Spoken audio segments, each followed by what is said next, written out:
So I watched Infinite, and it was not good at all. In fact, it was really bad. Now, I know this time around you guys probably expected me to hate this movie, but I promise I'm not as much of a snob as my last video might lead you to believe.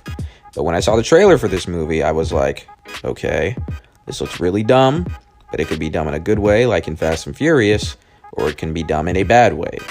Dumb movies only have one job: be entertaining. And this movie fails to do pretty much anything good. Now, this movie is directed by Antoine Fuqua, and I'm a pretty big fan of his. In fact, I don't think I've disliked a single movie by him that I've seen. But I do have my limits, and even he couldn't save this movie from its horrendous script. Basically, this movie is about Mark Wahlberg, and his character has the ability to reincarnate and remember his past lives, which is a pretty cool concept, even though we've seen variants of it a few times, like in The Old Guard or The Matrix or something. But an original idea doesn't automatically make a movie good, and despite what Star Wars fans will lead you to believe, recycled ideas, as long as they're good, do not make a movie bad. Now, when this movie first started, I was kind of on board. I mean, there's this voiceover that explains the whole concept, which kind of pissed me off, but when Dylan O'Brien uses a Ferrari to kick a brick into the windshield of a pursuing cop car, gotta admit, I had a smile on my face, and I was hoping that this movie would lean into the dumbassery and go full-on Fast and Furious. But then Mark Wahlberg comes on screen, and he's not Mark Wahlberg from The Departed, or Patriots Day, or Deepwater Horizon. No, this is Mark Wahlberg from The Happening. What? Oh yeah, sure, retractable steering wheel, no problem, that's perfectly normal. Shoot that son of a bitch! What? No! He is really, really bad in this movie, and to his defense, all of the actors are bad because the dialogue that they are given is bad. The girl from Kingsman has to do an American accent, and she's terrible.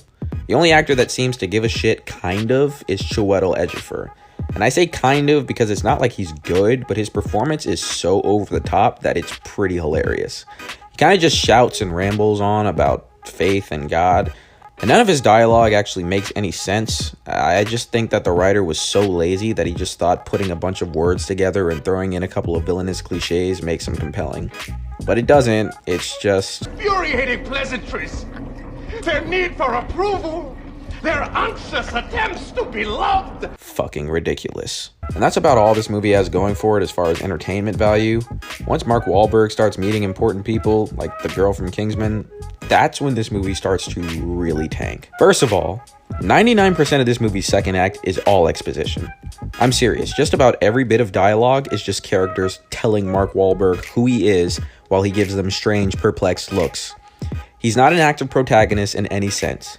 You can argue that he does put himself in position to be found by these important people, but they would have just found him anyways because they have to explain the mission and the stakes to him and the audience. And it is just soul-crushingly boring. This movie screeches to a halt after one kind of cool chase scene, and then it just never recovers. It's just a bunch of talking, and the characterization is so bad that once the action does start to get rolling in the third act, it falls completely flat on its face because you don't care about the characters, and you're just waiting for the movie to fucking end. Even if this movie had, at the very least, some visually pleasing fight scenes, I wouldn't be so hard on it. But the fight scenes have some of the most boring choreography and camera work that I have ever seen. And just to hammer home how terrible his writing is, here's probably one of the strangest scenes in the movie. And I guess I should give a mild spoiler warning, but let's just be honest, you guys don't give a shit about this movie. So they take Mark Wahlberg to see Rhett explode because he has a machine that lets him get his memory back.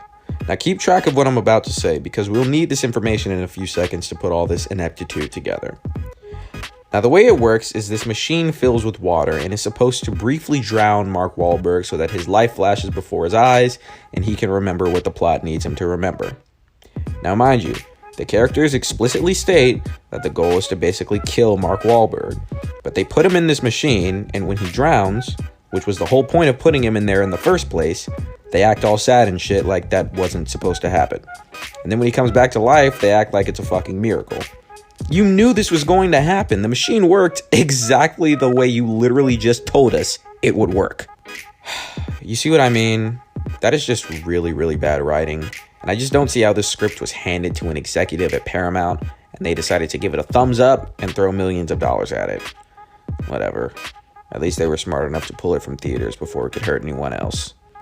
D, This one it's not good.